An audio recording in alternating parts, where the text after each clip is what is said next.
こんにちは、大学の翔也です。今回は30センチ小上がりの入り口の式と鴨居を見てもらいます。まず建具の上の部分になる鴨居から入れていきます。鴨居の高さ、内乗り寸法を出します。内乗り寸法は部屋の四隅でまず寸法を取って、真ん中の柱は糸を張って高さを出して正確に四隅で取っていきます。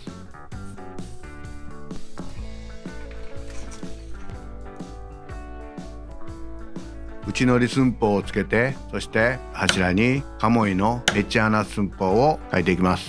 メッチ穴は当然鴨居には縦が入る溝がついてあります。鴨居の大きさより溝の分 15mm 引いた分の寸法を掘っていきます。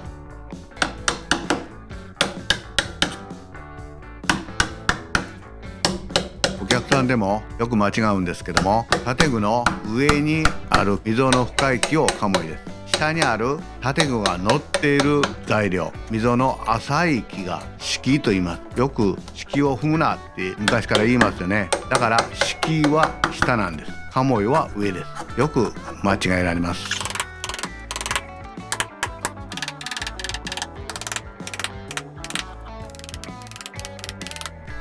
それでは鴨居の寸法を取っていきます。今当てているのは鴨居ストッパーって言うんですけども、これは大工用語では半役と言います。半人前のことですね。鴨居を持っとれ、はい、持っとる昔の見習いの弟子の役目でした。で、半役って言います。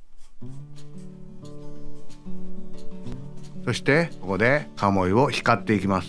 鴨居の寸法を取るのは寸法取りとは言いません。光るって言います。式も同じく光ると言います。光るという意味は柱の癖を鴨居にきれいに移してやる。曲がった柱でもそのまんま鴨居に癖を移し取る。それを光ると大工用語で言います。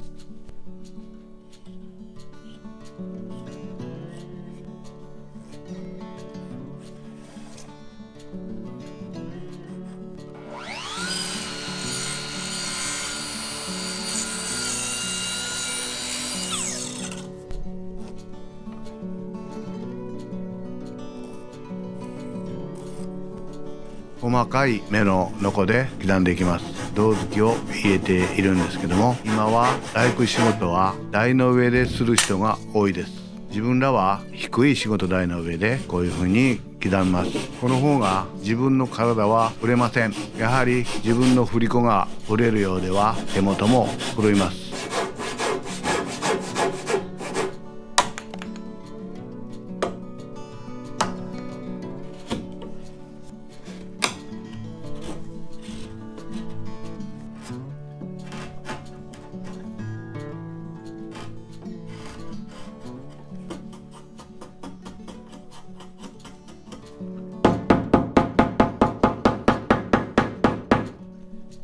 鴨居の長さ取りは片方をきれいに刻んでから実際にその場で当ててみて、そこで初めて正確な長さを鴨居に移します。そして初めに癖を拾ってあるこの印に合わせてもう一度この癖を長さ通りに鴨居に移します。そして同じように刻んでいきます。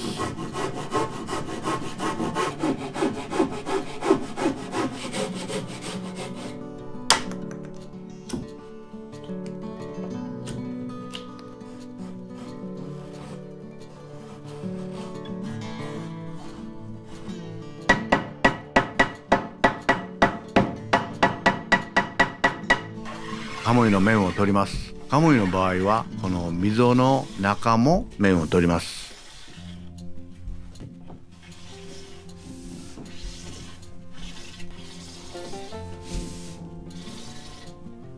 これで鴨居が刻めたので実際に収めていきます。入れるのは普通の場合と違って大変厳しいです。というのは小上がりで30センチ上がっているので、高さ的に鴨居が上の方に入ります。鴨居から上の部分が短いので柱がジャッキでなかなか座りません。だからジャッキで思いっきり広げてやって、そして鴨居を下からしわめるようにして収めていきます。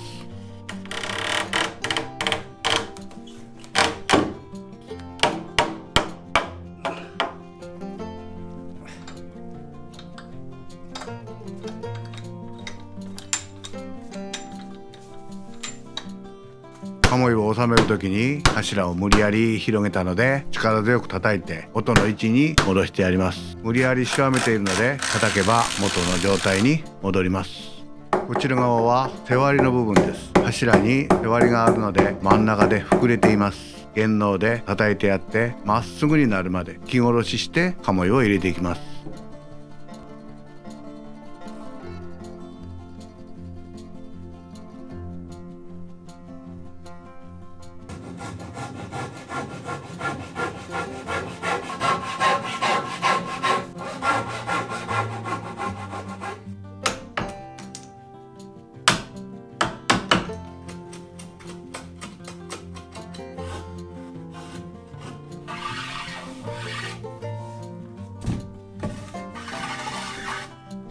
こちら側もジャッキで広げて鴨居を収めていきます。こちら側は間隔は狭いですけども細いので楽にしわんでくれました。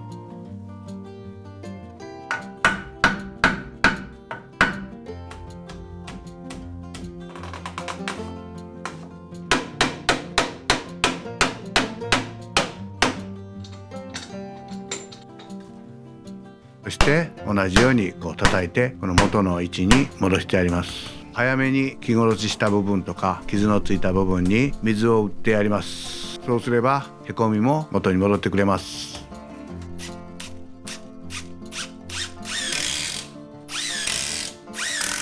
上刃からビスでしっかり留めてこれで鴨居が入りました。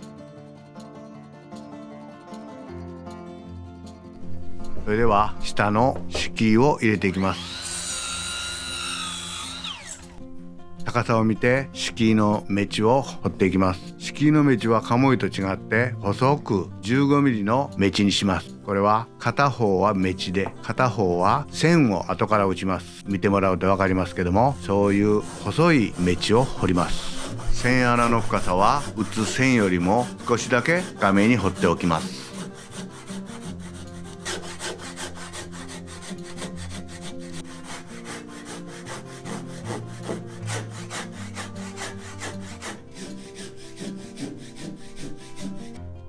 この敷居の目地を掘るのは鴨居の目と違って大変掘りにくいです。細いところに持ってきて低いのと狭い部分で掘るのでなかなか敷居の目地は掘るのは大変です。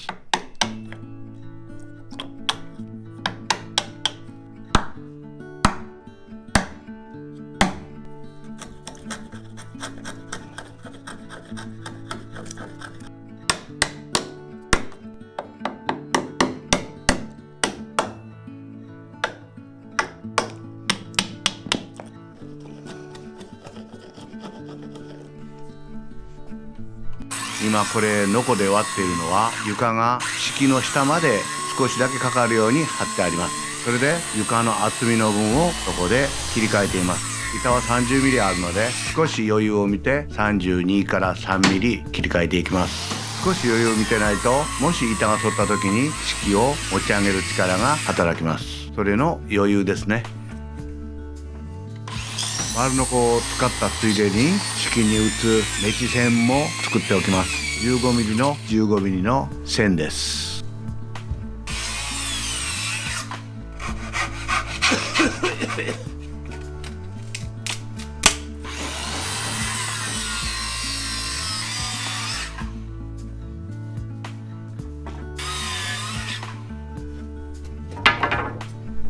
敷居も鴨居と同じように光っていきます。鴨居と違うのはこの青抜いてしてなくても下を向いて火は動きませんし簡単に光ることができます。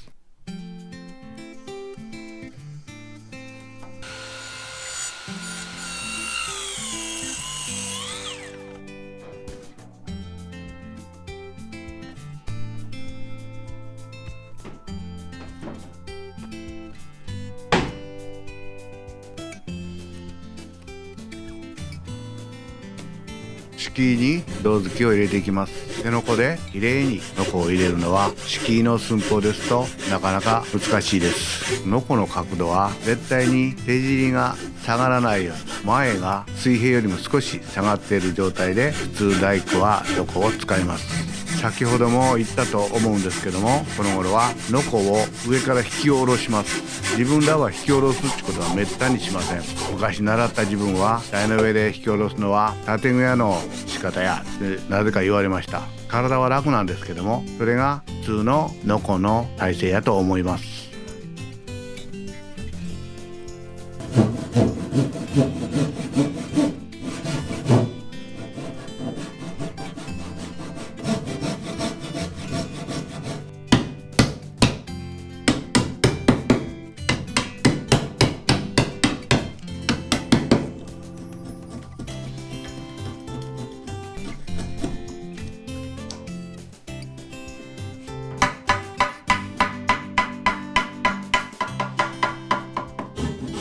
敷居は普通は踏みません。敷居は踏むな。踏んではダメなんですけども、腰掛けるのはいいんです。昔から縁側でも腰は掛けました。でも敷居の上に立つというのは昔から親父の頭に立つのと一緒な意味で例えられました。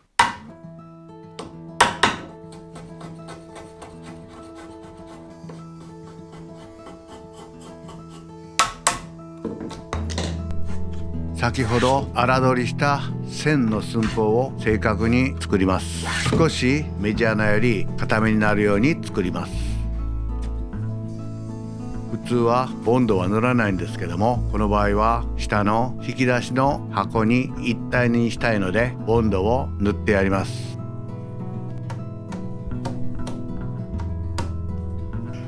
そして柱に水をしっかり打って傷のつかないようにして一気に敷を入れていきます。水を塗ることで柱に傷もつきませんし、油を塗ったように滑り込んで楽に収めることができます。敷をきちっと定位置に留めてから線を打ち込みます。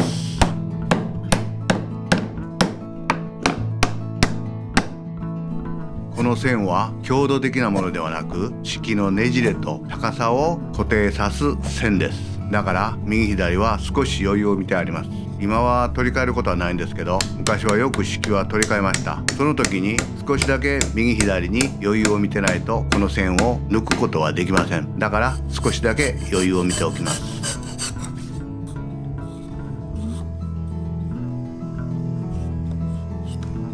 念のために敷の裏側も留めておきます。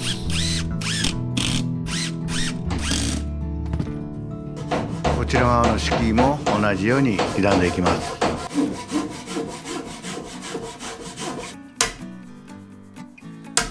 敷鴨居のことを内乗り紋って言います。なかなかこの内乗り紋を入れさせてもらうのはやはり3年4年経たんとさしてもらえなかったです。大工の良し悪しをよく見極められる仕事の一つです。でも面白い仕事ですけどね。自分は好きですけどね。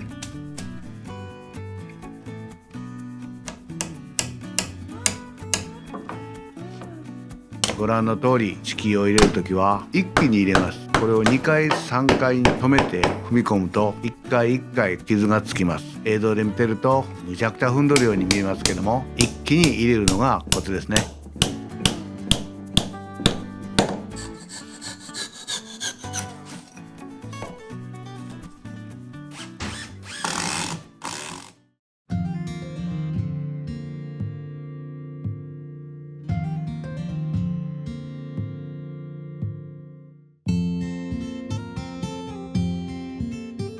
これで小上がりの畳の間の収納と敷き鴨居が入りました。以上、大工の塩谷でした。